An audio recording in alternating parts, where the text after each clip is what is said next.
सरोकार टेलिभिजनको कार्यक्रम सरोकार विशेषमा यहाँहरूलाई स्वागत छ। म विनोद विश्वकर्मा। सबै विषय विशेष हुँदैनन्।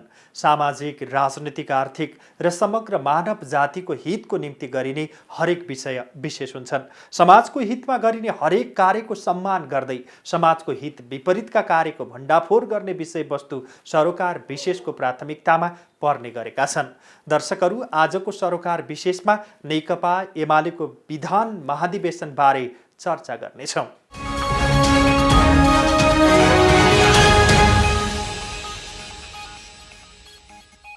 ललितपुरको गोदावरी स्थित नवनिर्मित सनराइज अन्तर्राष्ट्रिय सम्मेलन केन्द्रमा नेकपा एमालेको विधान महाधिवेशन सञ्चालन भइरहेको छ।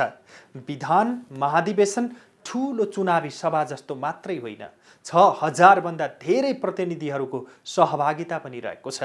पार्टी विभाजन भएर संगठन र नेता कार्यकर्ता छताछुल्ल भएका बेला एमालेले विधान महाधिवेशन बोलाए पनि महाधिवेशनमा विधान र वैचारिक छलफल भने कम हुने आकलन गरिएको छ। 3 दिनसम्म हुने विधान महाधिवेशनले नयाँ राजनीतिक परिस्थितिमा पार्टीको नीति र विधि तय गर्ने एमालेले जनाएको छ।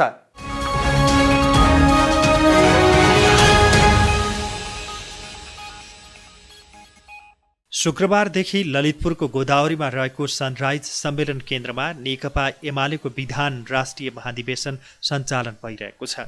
महाधिवेशनमा एमाले अध्यक्ष केपी शर्मा ओलीले राजनीतिक प्रतिवेदन पेश गर्दै कसैसँग पनि वैरभाव नराख्नु आफ्नो पार्टीको विदेश नीति भएको बताए। उनले नेपाल भारतबीच देखिएका सीमा लगायतका समस्या समाधान गर्न जिम्मेवारी कूटनीतिक पहल गर्नुपर्ने आवश्यकता औल्याए। अध्यक्ष ओलीले लिपुलेक, लिम्पियाधोरा, कालापानी र सुस्तामा नेपाली भूमि मिचिएको उल्लेख गर्दै त्यसलाई फिर्ता ल्याउन आफ्नो पार्टीले चाहेको पनि स्पष्ट पारे। उनले छिमेकी देश भारत र चीनका जायज माग सम्बोधन गर्न आफूहरू प्रतिबद्ध रहेको समेत बताए। नेपाल आफ्नो भूभाग कुनै पनि छिमेकी तथा मित्र राष्ट्रहरूका विरुद्ध प्रयोग हुन नदिने नीतिमा दृढ छ। त्यसैगरी नेपाल एक चीन नीतिमा अडिग छ। नेपाल भारत सीमा पार अपराध नहोस् र आतंककारीले लाभ उठाउन नसकुन् भन्ने विषयमा भारतको चासो देखिन्छ। भारतसँगको व्यापार घाटा, लिपुलेक, लिम्पियाधुरा र कालापानी र सुस्ता क्षेत्रमा नेपाली भूभाग फिर्ता, सीमाको व्यवस्थापन, नेपालको आन्तरिक मामलामा हुने अनावश्यक चासो र हस्तक्षेप जस्ता विषयमा नेपालको चासो र सरकार। हामी हाम्रा छिमेकीका जायज चासो र सरकारप्रति सजग छौँ। त्यस्तै सजगता र सम्मान हामी हाम्रा मित्रहरू, विशेष त छिमेकीहरूबाट चाहन्छौँ। दुई देश बीचका समस्यालाई जिम्मेवार कूटनीतिक पहलका माध्यमबाट समाधान गर्न हामी चाहन्छौँ। कमरेडहरू, हामी नयाँ र न्यायपूर्ण विश्व व्यवस्थाका पक्षमा दृढतापूर्वक उभिन्छौँ। उत्पीडित राष्ट्रहरू तथा श्रमजीवी वर्गका हक हित र मुक्तिका आन्दोलनमा ऐक्यबद्धता जाहेर गर्दछौँ र आफ्नो ठाउँबाट विश्व शान्ति, न्याय, समानता र समाजवादी आन्दोलनलाई हामी सहयोग गर्दछौँ।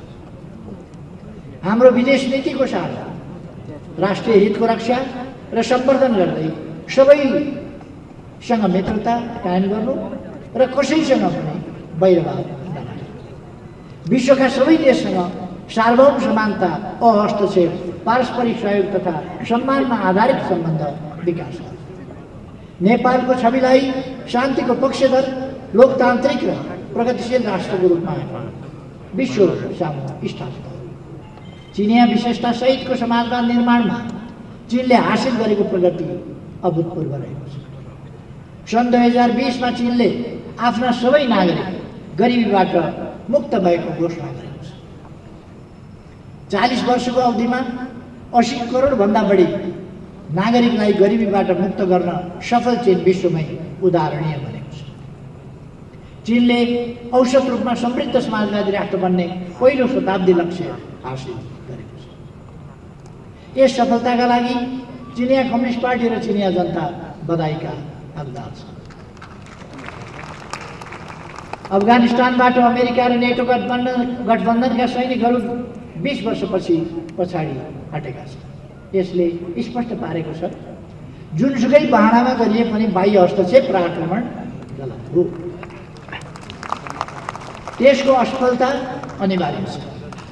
कुनै पनि मुलुकको समस्या समाधानको जिम्मा सम्बन्धित मुलुककै जनताको हो, बाह्य शक्तिको होइन।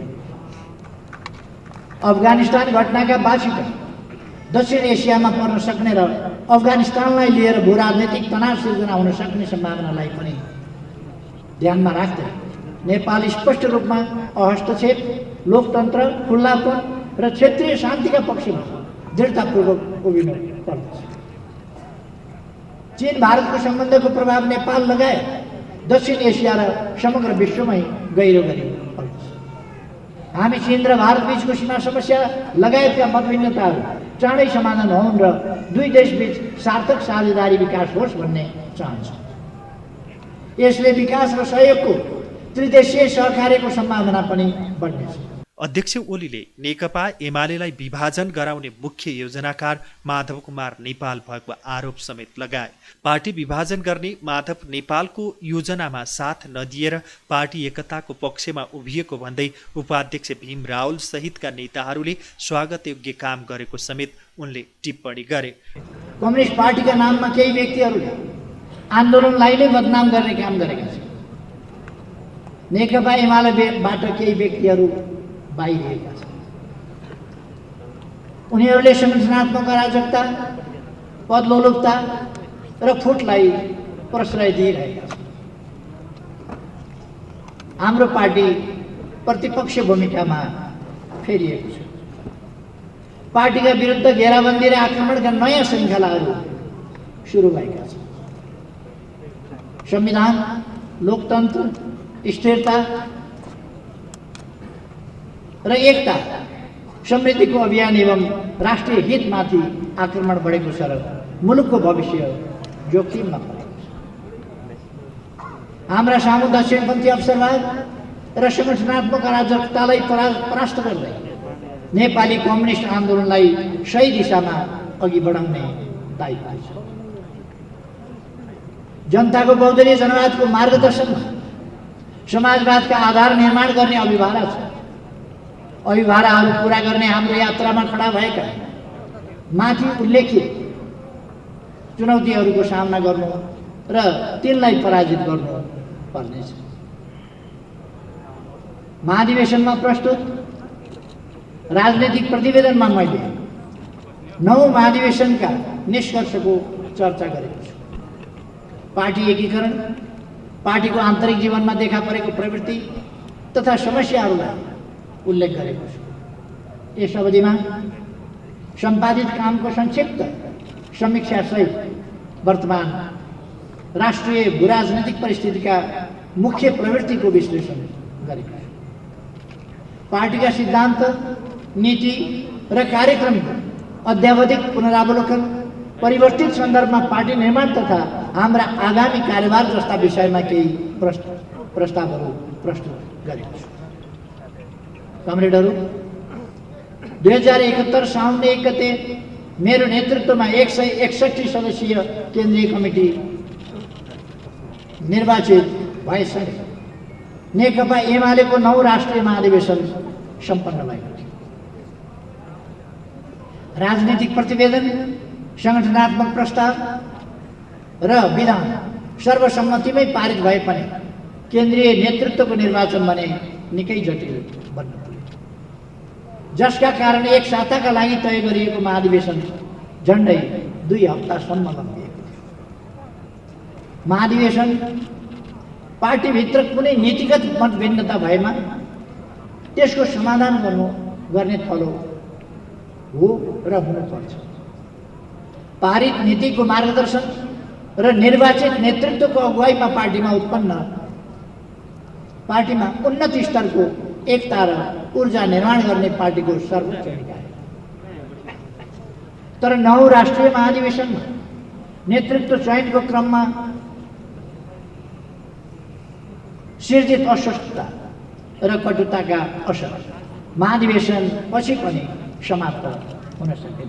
पार्टी एकता जोगाउनका लागि प्रदर्शित अधिकतम लचकताका बावजुद हर हालतमा पार्टी विभाजन गरी छाड्ने माधव नेपालको योजना स्पष्ट भएपछि पार्टीभित्रको अन्तरसङ्घर्षमा साथमा रहनुभएका धेरै जस्तो कमरेडहरूले त्यसलाई अस्वीकार गरेर एकताको पक्षमा उभिनु भएको छ।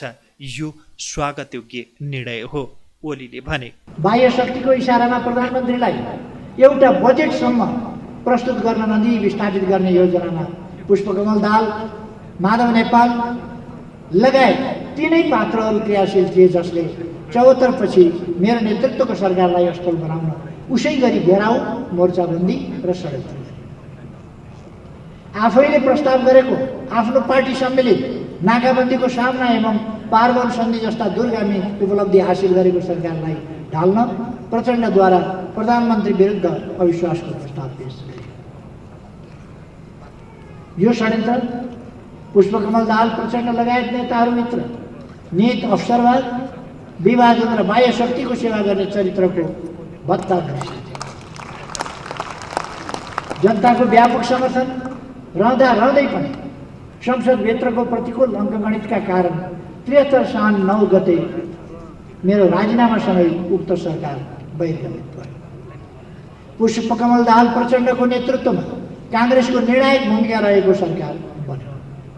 संविधानमा अनेकौं हानिकारक प्रस्तावसहित संशोधनको दुष्प्रयास गरियो। एमाले नेतृत्वको सरकारले सुरु गरेका दूरगामी महत्त्वका कामलाई उल्टाउने दृष्टता थियो। पार्टी साहसपूर्वक परिस्थितिको सामना गर्दै अघि बढ्यो। अध्यक्ष ओलीले पार्टीको एकतालाई जोगाउनका लागि माओवादी केन्द्र पृष्ठभूमि भएका रामबहादुर थापा लगायतका नेताहरूले सकारात्मक योगदान पुर्याएको समेत स्पष्ट पारे। उनले नेकपा एमालेलाई विभाजन गराउन र माधव नेपालहरूलाई वैधता दिन अदालत, निर्वाचन आयोग र सभामुखको भूमिका समेत सहयोगी भएको दाबी समेत गरेका थिए। एकातिर सीमित व्यक्तिका निस्वार्थ र षड्यन्त्रका कारण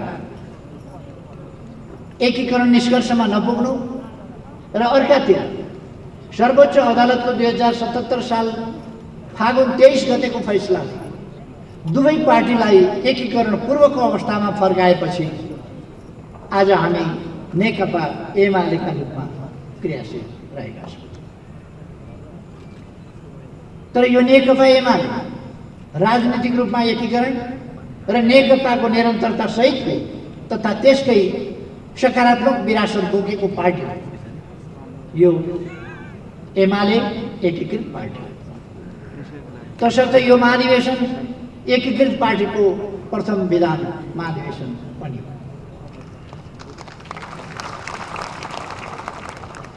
विधान महाधिवेशन आयोजना गरिरहेको यस घडीमा नेपाली कम्युनिस्ट आन्दोलन समक्ष नयाँ चुनौती र प्रतिकूलताहरू थपिएका छन्।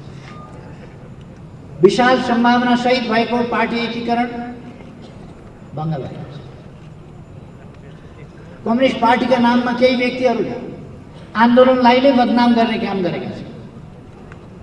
नेकपा एमालेबाट केही व्यक्तिहरू बाहिरिएका छन्। उनीहरूले संगठनात्मक अराजकता, पदलोलुपता र फुटलाई प्रश्रय दिइरहेका छन्। हाम्रो पार्टी प्रतिपक्ष भूमिकामा फेरिएको छ। पार्टीका विरुद्ध घेराबन्दी र आक्रमणका नयाँ श्रृङ्खलाहरू सुरु भएका छन्। संविधान, लोकतन्त्र, स्थिरता र एकता समृद्धिको अभियान एवं राष्ट्रिय हितमाथि आक्रमण बढेको छ र मुलुकको भविष्य जोखिममा परेको छ। हाम्रा सामु दक्षिणपन्थी अवसरवाद र संगठनात्मक अराजकतालाई परास्त गर्दै नेपाली कम्युनिस्ट आन्दोलनलाई सही दिशामा अघि बढाउने दायित्व छ। जनताको बहुदलीय जनवादको मार्गदर्शनमा समाजवादका आधार निर्माण गर्ने अभिभारा छ। अभिभाराहरू पूरा गर्ने हाम्रो यात्रामा खडा भएका माथि उल्लेखित चुनौतीहरूको सामना गर्नु र तिनलाई पराजित गर्नु पर्नेछ। एमालेको विधान संशोधन प्रस्तावमा 5 जना उपाध्यक्षको व्यवस्था गर्ने उल्लेख गरिएको छ। यसअघि एमालेमा 4 जना उपाध्यक्ष रहेकामा सङ्ख्याबारे छलफल हुँदै आएको थियो। त्यस्तै विधान संशोधन प्रस्तावमा उपमहासचिवको प्रस्ताव गरिएको छैन। अहिले एमालेमा 2 जना उपमहासचिव छन्। त्यस्तै 6 जना सचिव रहने गरी विधान संशोधन गर्न प्रस्ताव गरिएको छ। अहिले एमालेमा 5 जना सचिव रहेका छन्। केन्द्रीय पदाधिकारी समेत गरी 225 सदस्यीय केन्द्रीय समितिको प्रस्ताव गरिएको छ। त्यस्तै 1 अध्यक्ष, 1 उपाध्यक्ष, 1 सचिव रहने गरी 12 सदस्यीय केन्द्रीय अनुशासन आयोग र लेखा परीक्षण आयोगका पदाधिकारी र सदस्य निर्वाचित गर्ने पनि विधान संशोधन प्रस्तावमा उल्लेख छ। 3 दिने विधान महाधिवेशनमा केन्द्रीय कमिटीका पदाधिकारी सहित सदस्य, केन्द्रीय विभागबाट चुनिएका प्रतिनिधि, प्रदेश कमिटीका सबै सदस्य, जिल्ला कमिटीका प्रतिनिधि, सङ्घ र प्रदेशका सांसद, पार्टीका तर्फबाट निर्वाचित जिल्ला समन्वय समितिका प्रमुख र उपप्रमुख, पार्टी सदस्य रहेका स्थानीय पालिकाका प्रमुख र उपप्रमुख, जनसङ्गठन र पेशागत सङ्गठनहरूबाट चुनिएका प्रतिनिधि, भारत लगायत प्रवासका सङ्घ सङ्गठनहरूबाट चुनिएका प्रतिनिधि, पार्टी केन्द्रबाट विधान बमोजिम मनोनित सदस्यहरू गरी 6000 भन्दा बढी प्रतिनिधि सहभागी भएका छन्। नेकपा विभाजन, सत्ताबाट बहिर्गमन र पार्टी विभाजनपछि पहिलो पटक एमालेको विधान महाधिवेशन सुरु भएको हो। 3 दिनसम्म हुने विधान महाधिवेशनले नयाँ राजनीतिक परिस्थितिमा पार्टीको नीति र विधि तय गर्ने एमालेले जनाएको छ।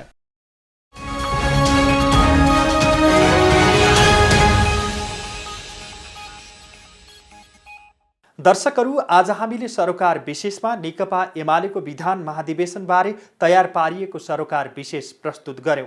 कार्यक्रम सरोकार विशेषमा हामी समाजका तिता मिठा यथार्थबारे जानकारी दिन उपस्थित हुनेछौँ।